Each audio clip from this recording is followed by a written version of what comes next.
Blog. सो hey guys, अभी मैं बर्तन धो रही हूँ और ना सुबह के बर्तन अब जाके धो रही हूँ। 2 बज रहा है दोपहर के। और ना यही ज़िंदगी होती है यार लड़कियों की। पहले सोचा था कि शादी के बाद आराम से ज़िंदगी जीऊँगी, क्योंकि शादी के पहले भी मैंने बर्तन ही घिसे हैं और इतने घिसे हैं कि हाथों में से जो मेरी पैसों की रेखाएँ थी ना वो भी घिस चुकी हैं, बुरी तरह से घिसी है यार। 1-2 लाइन भी नहीं छूटी है कि वो बची खुची रह जाए। तो फाइनली मैंने बर्तन सारे घिस लिए और सो गाइस बर्तन फाइनली धुल चुके हैं और मैं बिस्तर साफ़ कर रही। तो मैंने एक चीज़ नोटिस की, ये बर्थडे वाली कैप किसकी है गाइस? इसका तो मैंने बर्थडे नहीं था आज, इसका तो बिल्कुल भी नहीं था। ओहो गाइस, चिंता मत करो, ये अभी का नहीं है, ये तो पहले का है, जो कि 2 महीने पहले इसका बर्थडे था।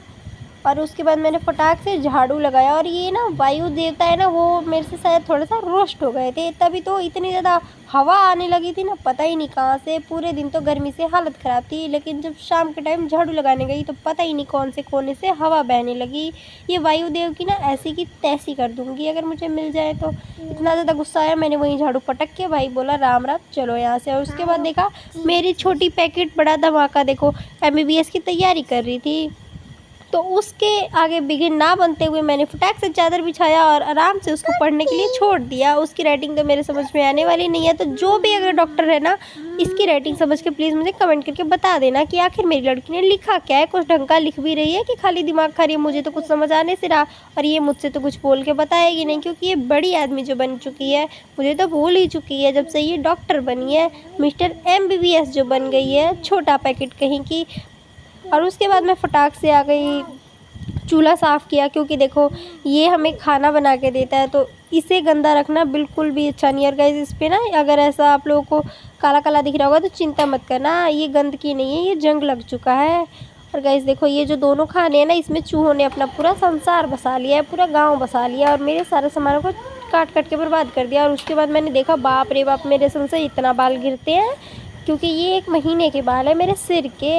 और गाइज़ ये देखो, एक पैसा तो हमारे इंडिया का है, लेकिन ये कौन सी कंट्री का है ये मुझे नहीं पता। जिसको उर्दू आती है कि मुझे कमेंट करके बता देना, क्योंकि इसमें उर्दू में कुछ लिखा हुआ था, मेरे दिमाग के ऊपर से ही चली गई। काश 1-2 क्लास उर्दू पढ़ लेती मैं, क्योंकि तो गाइस बता ही देना मुझे। और देखो मेरे घर में ना ऐसी ऐसी चीज़ें पड़ी हैं जो कि मुझे पता ही नहीं है कहाँ से आई है, कौन लाया है और कैसे आई है। खुद चल के तो आ ही नहीं सकती, जैसे कि ये कैमरा मुझे तो पता ही नहीं कौन से देश से आया है। वैसे है तो मेड इन चाइना का, चाइना का सामान तो हमेशा ही बकवास होता है, बट ये कैमरा पता नहीं कैसे इतने दिन तक टिका रह गया। और गाइज़ मेरी छोटा पैकेट बड़ा धमाका कर रही है MBBS की जोरदार तैयारी, लगता है इस बार पूरे रिकॉर्ड तोड़ ही देगी। पता ही नहीं क्या क्या डायरी पे लिखती जाती है, मेरे तो समझ में आता ही नहीं है। और घर का पूरा फाइनल लुक आप लोग देख सकते हैं, पूरा घर तैयार कर दिया है मैंने, बहुत मेहनत लगी और सारे किए किराए पे मैंने फेर दिया पानी। इसका मतलब मैं जा रही हूँ घर धोने, और घर धोते टाइम मेरी तो छोटा पैकेट गिर के 10 हो गया। मेरी एक ही बेटी थी, 10 बन गई वो गिर के। और गैस उसके बाद मैंने उसे थोड़ा बहुत प्यार किया, कोल्ड ड्रिंक दी, उसने आराम से बैठ के पिया और घर का फाइनल लुक